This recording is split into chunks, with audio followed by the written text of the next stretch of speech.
Okay, so I want to let you in on a little secret when it comes to receiving.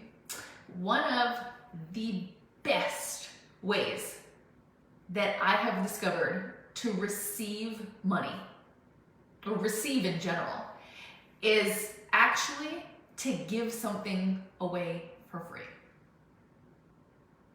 I know, it sounds very counterintuitive, but this is something that I discovered years ago, like early on in my coaching business, that whenever I would, from a place of desire, not from a place of, obligation, but a place of desire where I am giving something, I always make money. Always. So everything is a secret. Everything I do is a secret, you're right. So what I've noticed is that giving very often leads to receiving, as long as you are not giving to receive. As long as you are not giving to receive, that is not doing it from a place of alignment. That's doing it from a place of, I have to do this in order to get this thing that I want. But if you're giving from a place of genuine desire, it's a whole different vibe. It is a whole different frequency that you're on then. And that is the kind of frequency that money is on.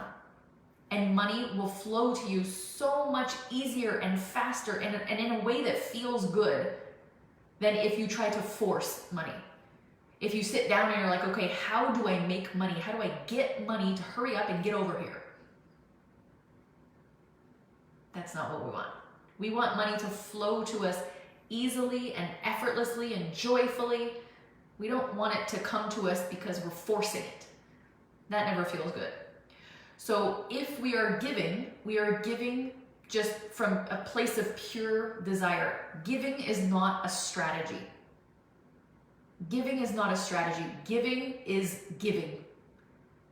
Giving is something that we do because we desire to give, not because we desire to receive.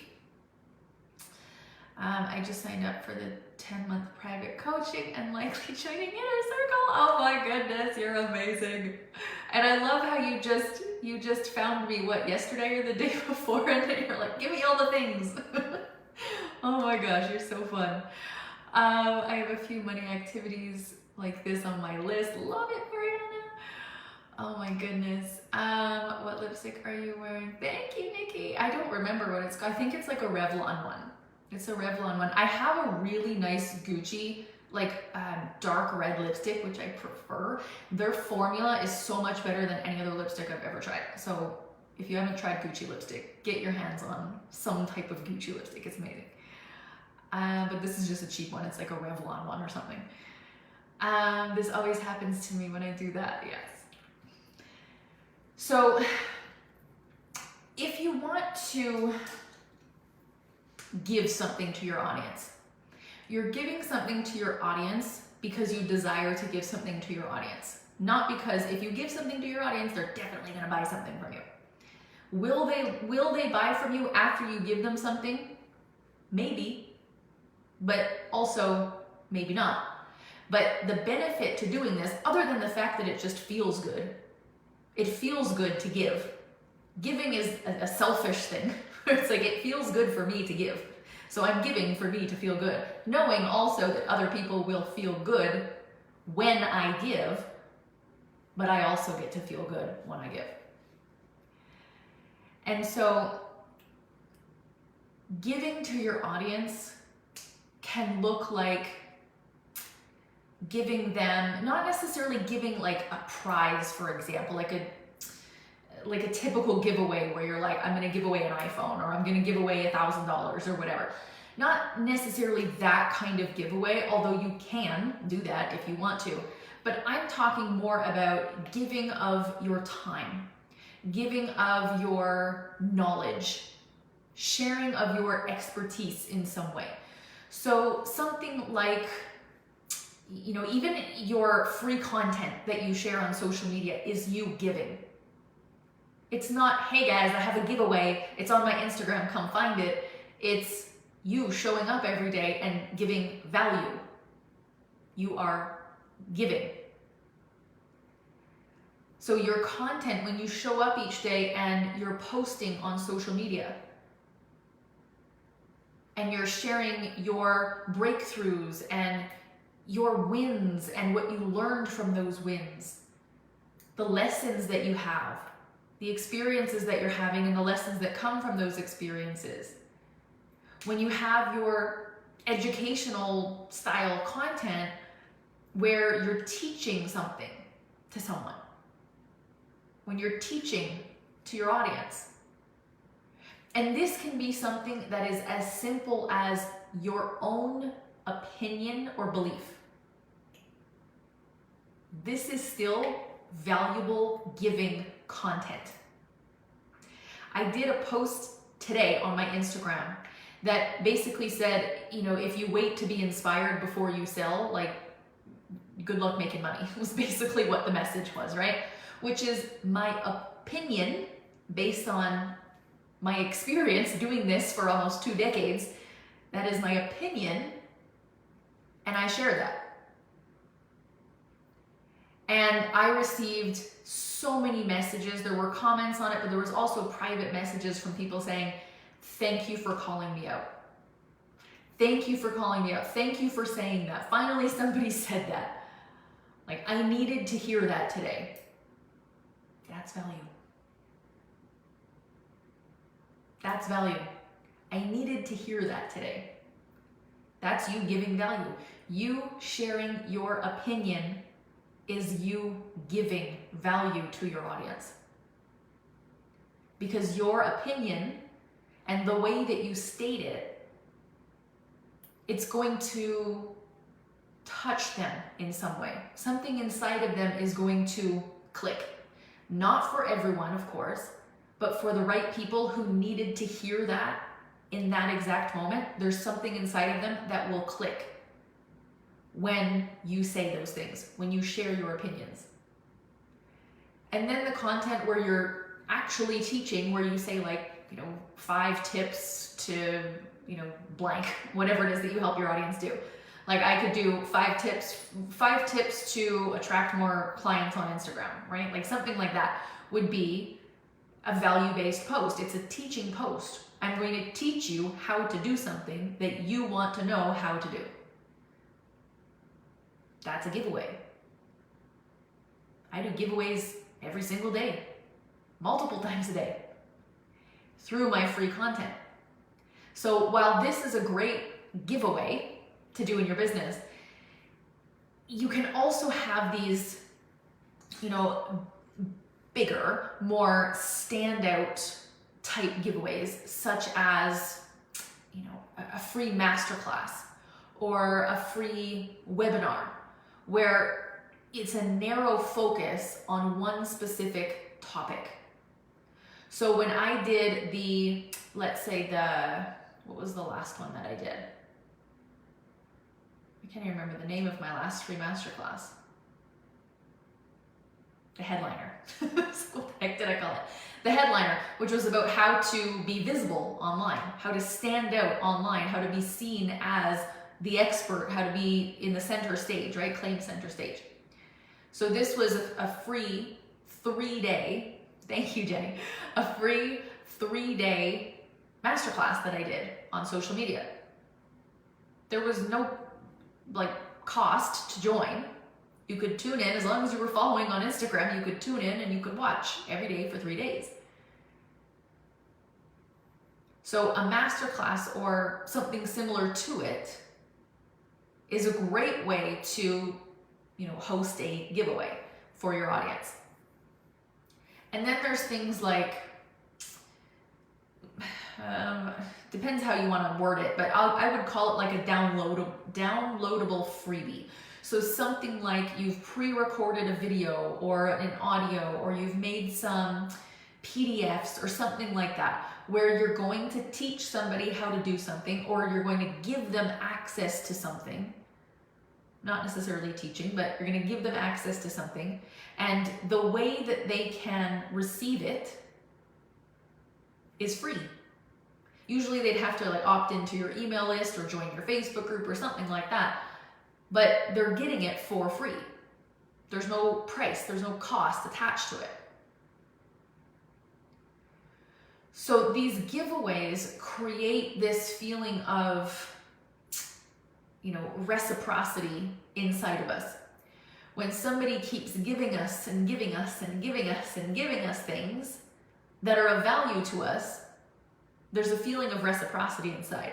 Not because that person is trying to get us to feel guilty for all the free stuff they're giving us, but they're just giving because they desire to give, it feels good for them to give, they want to give.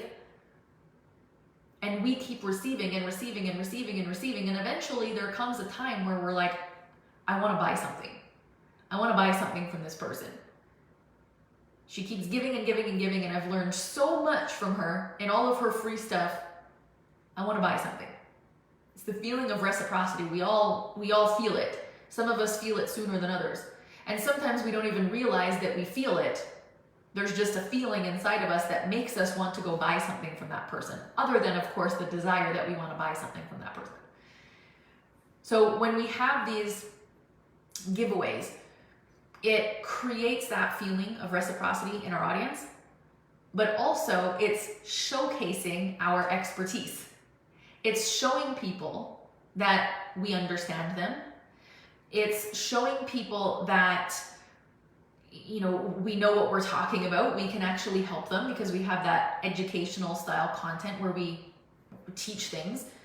We have the opinionated content, which is, sometimes the semi-controversial content where we share our opinions, and those opinions will either resonate with our audience or will light them up in some way, remind them of something, make them feel a certain way, a good feeling, of course, and inspire them to actually do something about that feeling, even if it was a triggering thing that came through.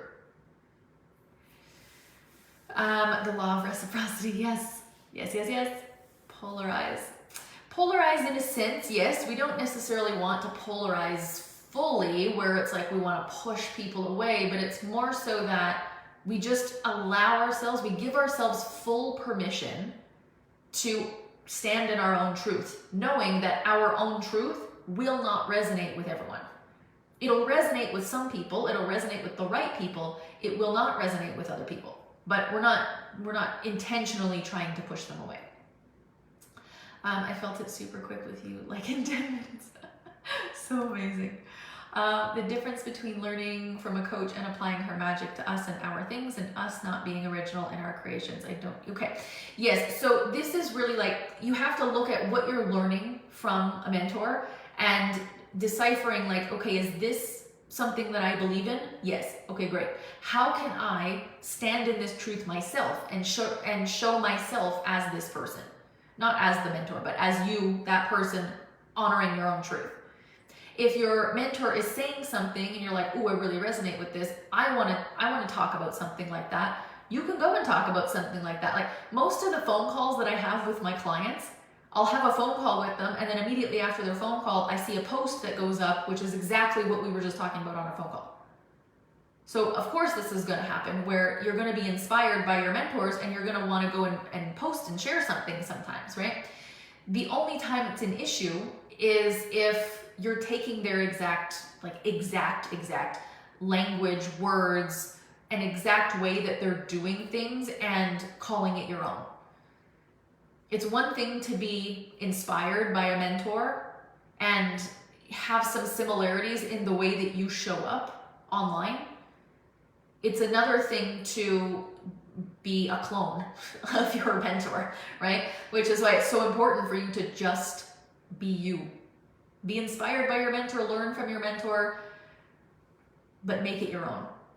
I know when I signed up to work with Melanie, it was like, there's so much about Melanie that I resonate with, and there's so much about Melanie that I don't. And there's a way that she is, the way that she shows up, where I'm like, I would not do that. I would not say that. I would not do it like that. And that's why it's so perfect, because we are, in a sense, complete opposites. but I'm so inspired by her. I'm so motivated by her. I'm so loved and supported by her. And I learned so much from her. And we have very similar topics, like things that we talk about. And some of the languaging is similar, but the way that I deliver it is different from how she delivers it. Like, I will never be Melanie Ann Layer. I won't. And she will never be Cassie Howard. Like, we're individuals. And she is so her, and I am so me, even though there are similarities there. But neither of us are trying to be the other one. You know? So it's letting yourself be motivated and inspired by your mentors and learn from your mentors, but taking the things that you're learning and being inspired by and making them your own. Even if there are some similarities, you're always going to stand out if it's you. Do you have any programs about growing your audience through Instagram or Facebook ads? I love something like that. Well, I have Slay Social Media, which is coming up in May. However, it's not about ads because I don't use ads. It's definitely growing your audience on social media, and I focus specifically on Facebook and Instagram, growing your audience and growing your sales, selling on social media. But there's nothing about ads for that one. Okay, I lost all the comments here. Okay. Okay, how do you create so much free content? I have a lot of thoughts, and I let a lot of thoughts out of my head. That's how I create so much content. My time is precious and it takes me a week to create something. How do I get my audience to be interested in what I share? I want to talk about millions of different things. Well, this is where I would say to not take a week to share something. If it takes you that long to share something, there might be some type of perfectionist stuff going on inside of you, and I would let yourself be messy. Let yourself just share what's coming through you as it comes through you without needing to make it perfect. It's so much easier this way.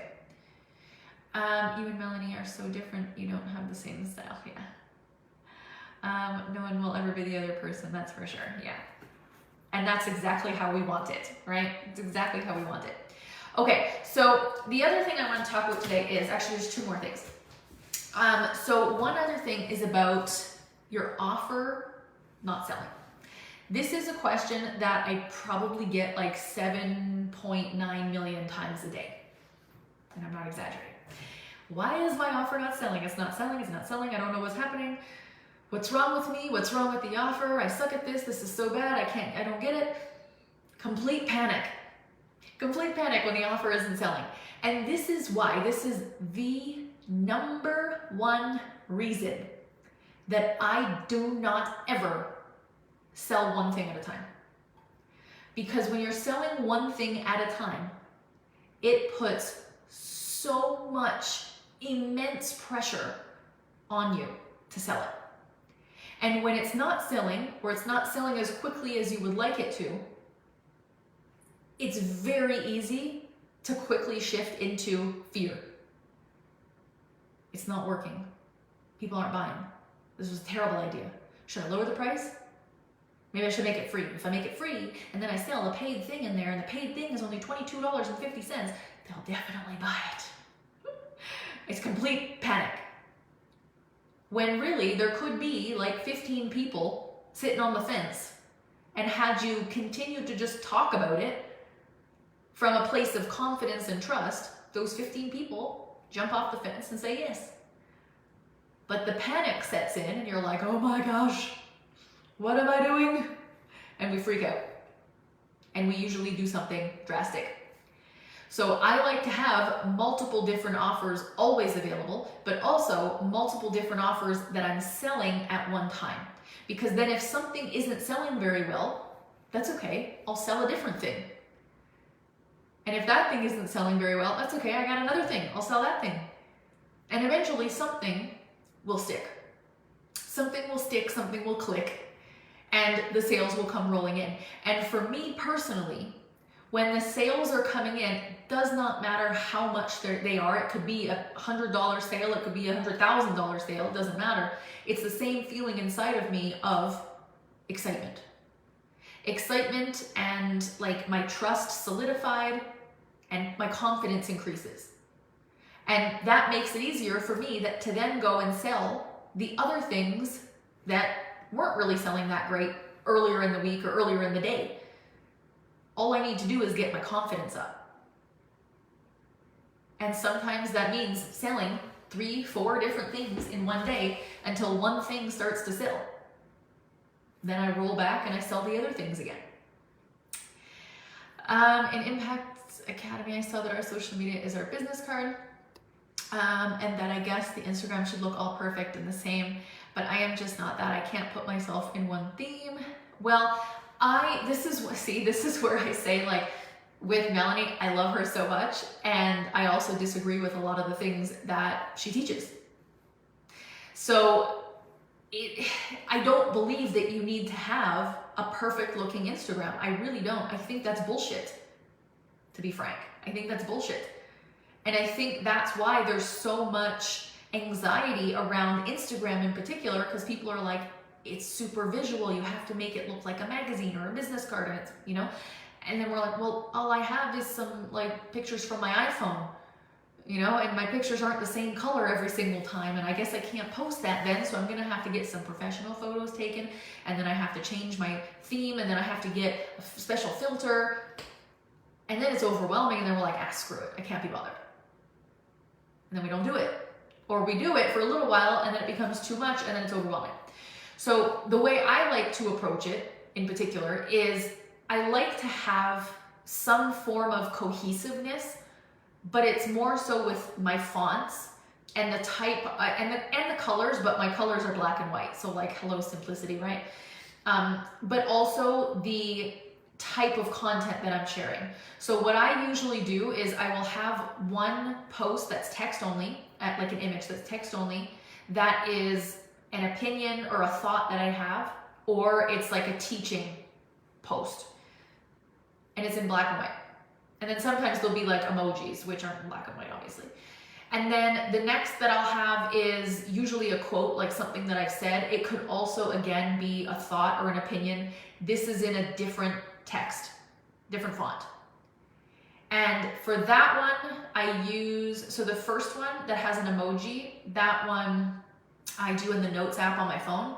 The other one where it's just text is an app called Word Swag. And that's just, honestly, it's a white background with black text. But I use the same text every time. One of the fonts, not text, one of the fonts that they have on that app.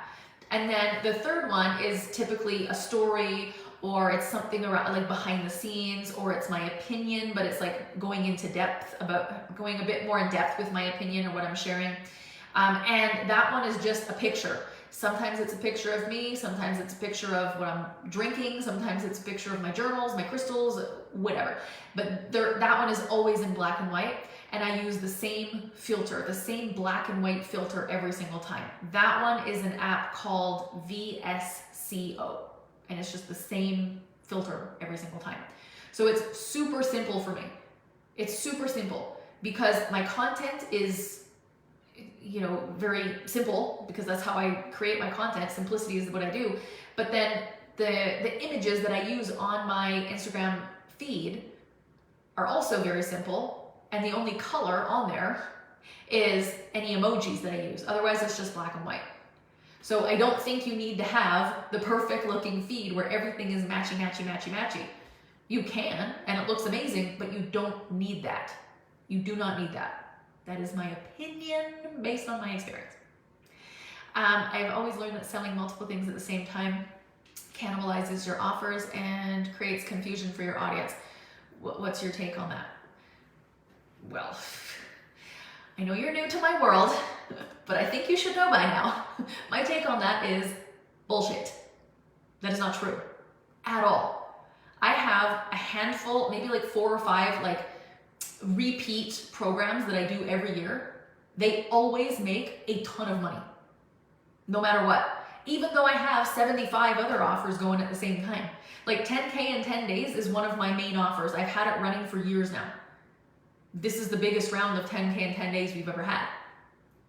And we're over 450K for the month in cash. So it's working.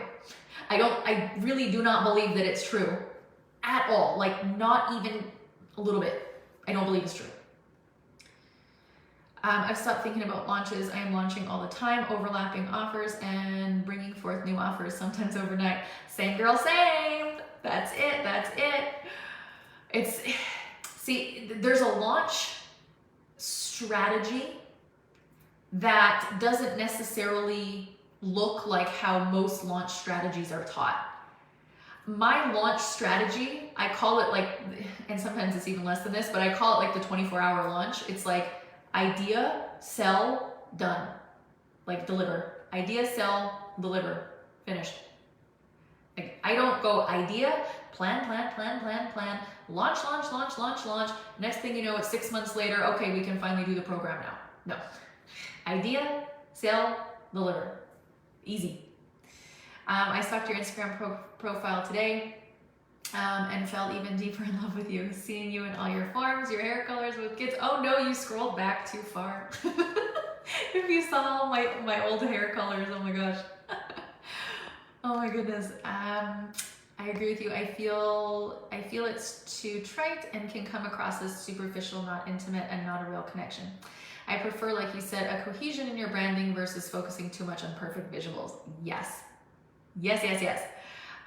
Should I create a separate Instagram account? I don't know. I feel like we don't need anything. It's all about what we like and what works for us. 100%. What's going to keep you consistent? What's going to keep you consistent? Start with that. Yes, there's some tweaks that you can make. There's some, like, Slay Social Media is where we really go into this, where you can strategically increase your engagement, increase your number of followers, and increase your sales. But I'm never going to tell you make your feed look perfect. Never, because I don't think that's necessary. I felt so stagnant and bored until I started selling multiple offers at once. Now it's so fun. I get so caught up in the how as well as exactly what it should say or what it should look like. What has resonated with me is pure organic talk from my Say Girl. Yes, that. I think that's someone else's limiting beliefs about not selling multiple things at once. Yes, loving doing multiple offers, but I do worry about giving my audience too much. I've had several people say they don't know which one to go into. That's why I have the inner circle. That's exactly why I have the inner circle. Yes, inner circle is just like the best deal of all deals. Like it makes the most sense if you're buying all the things to just come into inner circle. Financially, it makes the most sense. But the main reason I created it is to get rid of that like feeling of I don't know which one to pick, which one should I pick. Inner circle, you just get everything. You get every single thing.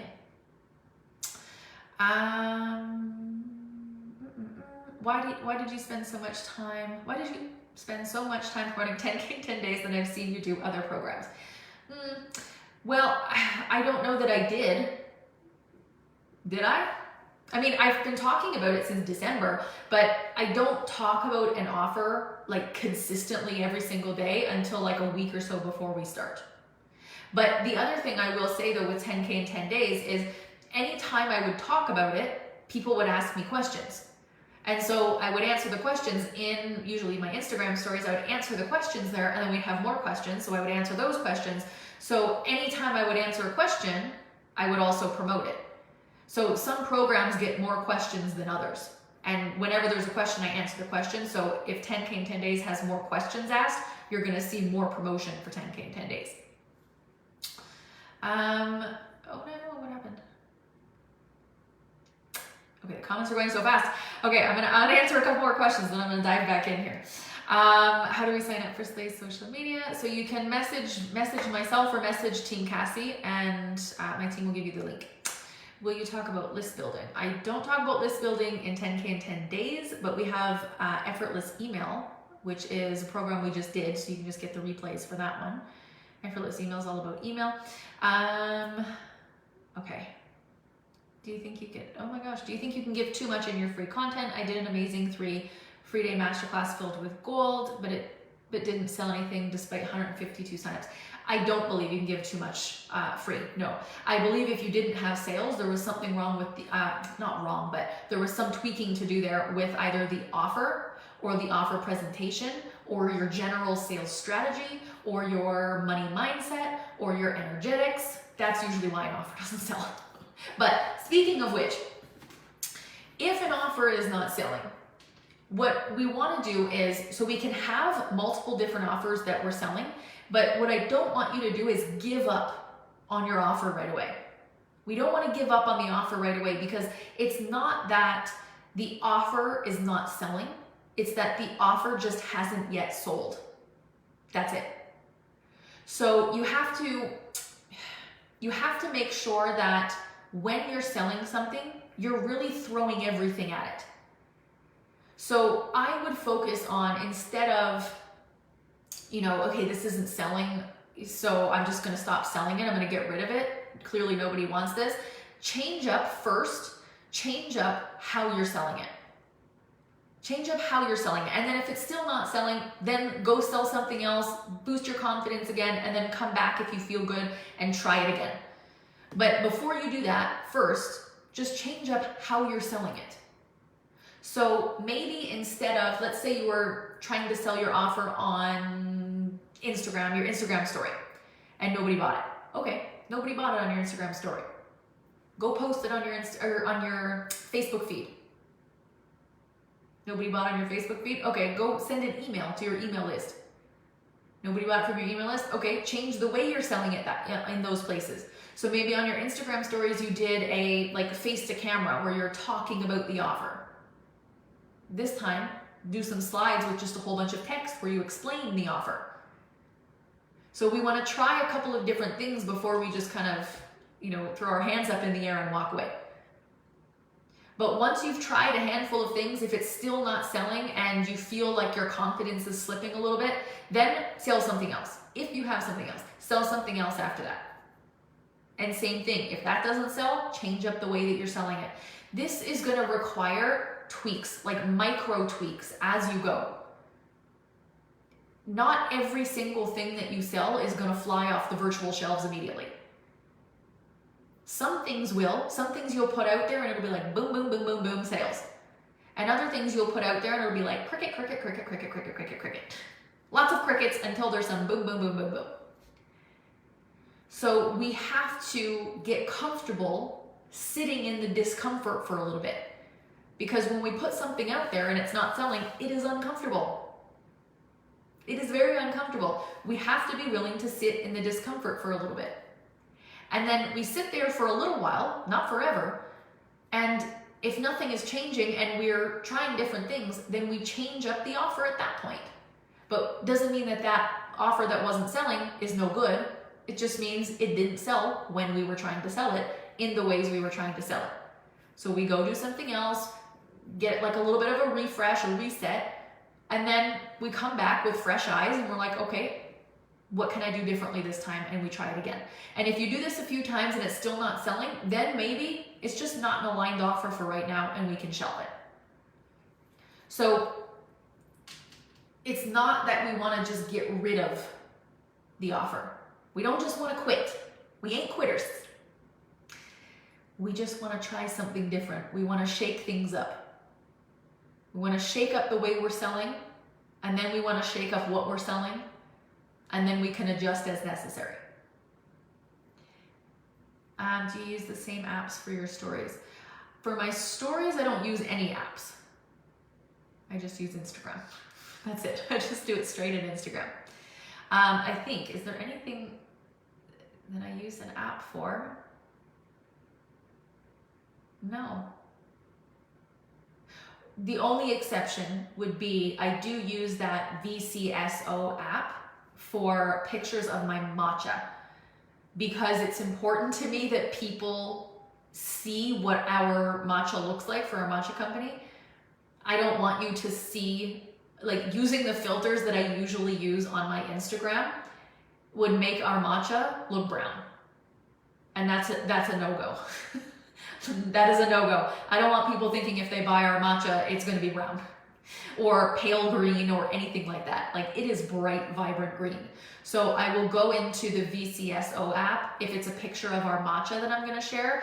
And there's where you can just kind of increase the vibrance a little bit, because I find my camera can be a little dull and it's not an accurate representation of the green. So I boost it just a little bit so that you can actually see what the green really does look like. So it's not a filter where it's like, holy shit, this is like neon green. but this is truly, if you buy our matcha and you make a cup of matcha, like a matcha latte, the way I make it, then it's gonna look the exact same. It's not gonna be brown. That's the only time that I will use an app for my stories, but to actually create the stories, it's all done in Instagram. Okay. The discomfort of the lag before the last few days of the launch. Yes, it's always the last few days of a launch where it's like, sometimes, depends how long the launch is, where you're just like, okay, I'm ready for this to be over. I just want to start the thing that I'm doing.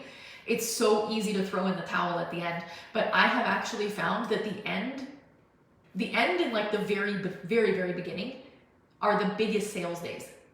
If we continue to hold the energy all the way through till the end, the very end of the launch. Do you think that maybe a program doesn't sell because of the title? Not usually, no. It doesn't usually have anything to do with what it's called. It's more so about who you're being when you're selling it and then how you're selling it. Hi, Bianca. How do you keep track of clients? How do you keep track of clients when they buy? Do you have an Excel sheet or something automated? If so many people buy so many different things. Okay, so we have Entreport. This is how people, have to get onto our system, is they buy from Entreport. If somebody buys something using PayPal, my team will manually put them into Entreport, where we kind of organize everybody. So if I go to your profile, if you buy something from me, or if you just opt into my email list, like signing up for a masterclass, for example, then you have a profile on Entreport, my Entreport system. And if I go to your profile, there's a little tab there for purchases, and we can see every single thing that you've purchased, when you purchased it. We can even see like what emails you received, and if you opened the email, we can see that too. So we can see everything in Entreport. It makes it easy to you just look up the person's name and it's all in one place. But you could definitely use a spreadsheet if you wanted to. Are you going to talk about tracking your daily sales? I used to do this but stopped. Well, there's not really much to say other than I just track my daily sales. I just track all the sales that come in every single day using Google Sheets. So in Google Sheets, I have, like what the title is of the thing I sold, what the price was whether or not it was a payment plan or pay in full, whether it's a new sale or a recurring sale, and then the total amount in like Canadian and US dollars. That's pretty much it. Here's a cup of poop colored matcha. Yeah, no, it does not look like poop, I promise. And I've seen some people, I love them so much for tagging us, but I cannot like repost their pictures because the matcha looks brown or like really, really pale green. That is not what I want people to think our matcha looks like. How do you find holding the launch energy? Well, for me, it's holding the excitement, because as the program or whatever the thing is gets closer, my excitement increases. So it's continuing to tap into the excitement of, oh my gosh, we're starting soon. Oh my gosh, we're starting soon. Oh my gosh, we're starting soon. Continuing to like intentionally tap into that each day. So it allows me to hold it through the entire launch because I'm excited about the thing that I'm selling. I wasn't expecting any checks and I just received $240 on a door. Oh my gosh, there's so many checks this round. I love it. Okay, what plan do you have in Entreport? I don't know, actually. You'll have to ask Team Cassie. Message Team Cassie and they'll look for you. I actually don't know. Is that going to be available with the new offer that you created, your Google spreadsheet? That's not with the Google spreadsheet, no. It'll be something else. Okay, just hopping on now. I was with Amex getting a $4,500 refund. Oh my gosh, that I was due, and I didn't know. Oh my gosh, $4,500. Oh my gosh, VSCO is one of the apps. Yes, VSCO and WordSwag. WordSwag is the other one that I use. All right. So the last thing for today, and then we'll wrap it up, is, and we talked about this a little bit yesterday, but I wanted to look at it with a different angle today. And it's about feeling good. One of the best things that I ever did for my own like mental health and my own happiness, my own joy, was to start actually asking myself what would feel good right now. What would feel good to do right now? This is especially important when things aren't going so well, when my energy is not 100%, when I'm not feeling my best, when I'm not in the greatest of moods. I always come back to this. What would feel good? Nothing would feel good. I'm in such a crappy mood. Nothing would feel good. I just want to go back to bed. So maybe a nap would feel good? Okay, yes, a nap would feel good, I guess. Okay, so we'll go have a nap. I talk to myself like a child. Okay, we'll go have a nap now. Okay, we'll go have a nap. And then after we have a nap, we'll check in and we'll see how we feel. Okay, we'll go have a nap. And then after the nap, sometimes I'll feel better and be like, great, let's just go. And then other times it's like, no, I still don't feel great. Okay. What would feel good to do next? Anything. You can do anything. What would feel good? I just want to have a cup of chamomile tea and I want to watch Trapped, which is my new addiction, on Netflix. Okay. We'll go make some tea and we'll sit down. We'll watch an episode of Trapped. Okay. And I will do this all day until I feel good. And sometimes I don't feel good all day. And I just keep going. I do one thing at a time that feels good. One thing that feels good. There's always something that will feel good. It could honestly just be, I am going to go stuff my face full of chocolate cake because that is what would feel good right now. I don't care. I don't care. Screw my diet. Screw all of that. I'm just going to have a big piece of chocolate cake. I'm going to sit here. I'm going to eat it. And you're going to eat the chocolate cake. And you're going to love the chocolate cake because you love chocolate cake. Maybe you feel not so great after you eat the chocolate cake. But when you're eating the chocolate cake, you are in love. You are making love to the chocolate cake. It's the most delicious chocolate cake you've ever had because you're allowing yourself to have it. Going for a walk in nature, putting on really loud music and just screaming along to it. I mean, you can't scream to all music, but you get my point. And it's just one thing at a time. Just one thing at a time. What would feel good right now? Not what do I need to do to feel good and change my mood, because that's a lot of pressure to put on yourself. But it's more so, what can I do right now? What is one small, key word here is small, one small thing that I can do that would make me feel good, even just if it's temporary. And then we go and do that. Something the little me, oh my gosh, I can't read.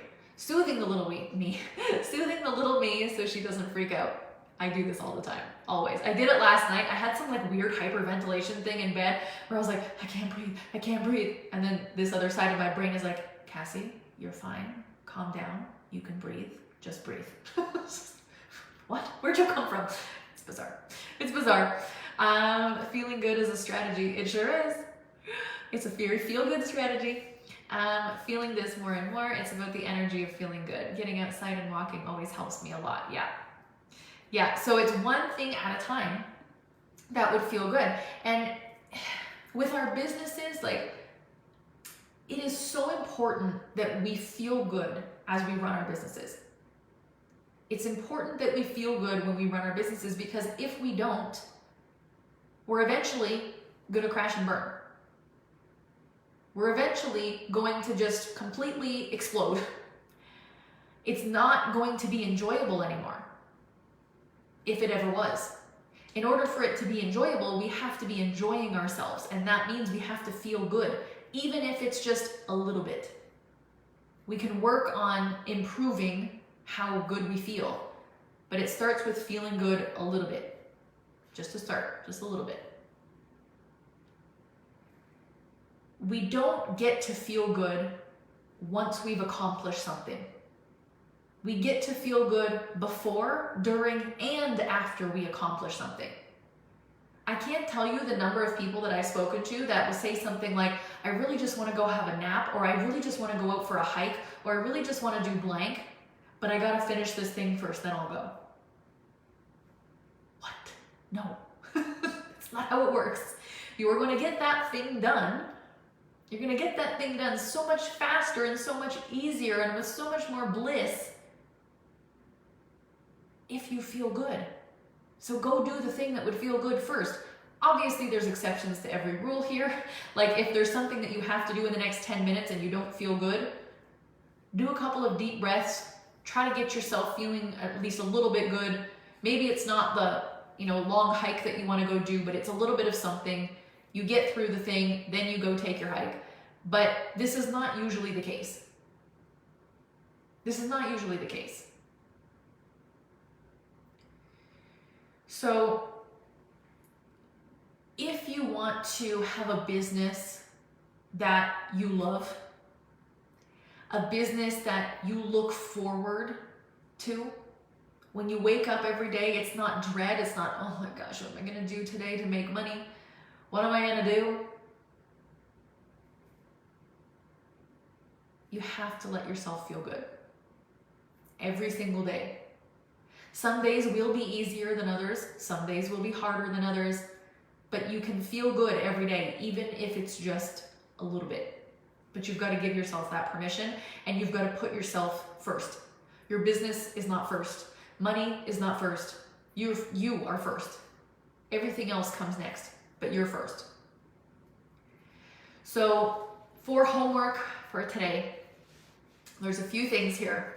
So the most important thing I want you to focus on today is feeling good. Think about asking yourself the question all throughout the rest of the day, what would feel good for me to do now? And then you go do that thing. And when you're done doing that thing, what would feel good for me to do now? Ask yourself that question as many times as you can for the rest of today, and you may find that you love it so much that you want to continue after today.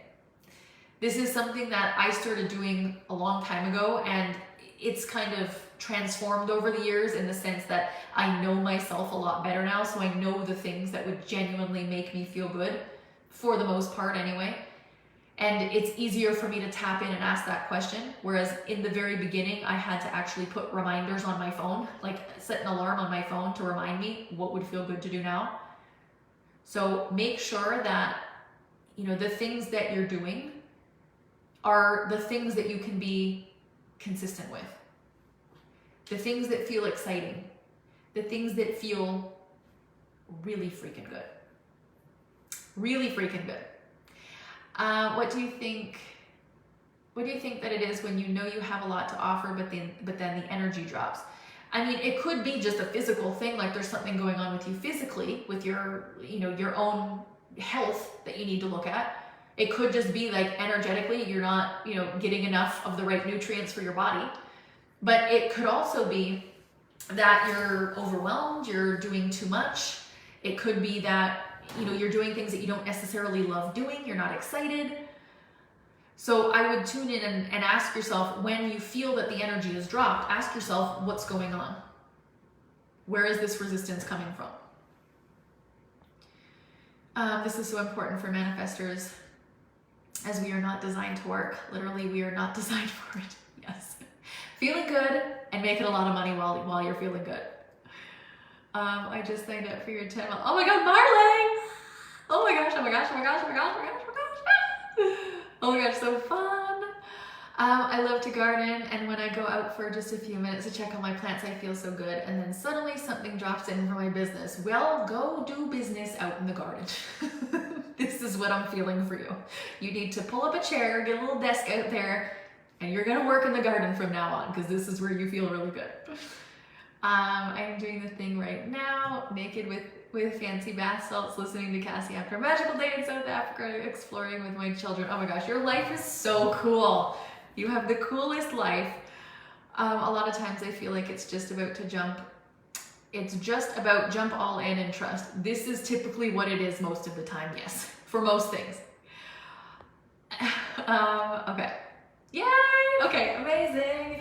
So I'm gonna put some homework in the group. So the biggest one, I'm not gonna talk about the other ones right now because we're almost at an hour, but the biggest one for you today is to practice feeling good all day long. Check in with yourself. Before you go and do anything, ask yourself, what would feel good to do right now? When you do that thing, what would feel good to do next? For at least the next day until we see each other again tomorrow. I can't wait to hear how it goes. I can't wait to continue to read your money wins and all the other breakthroughs coming up in the group. This is gonna be amazing.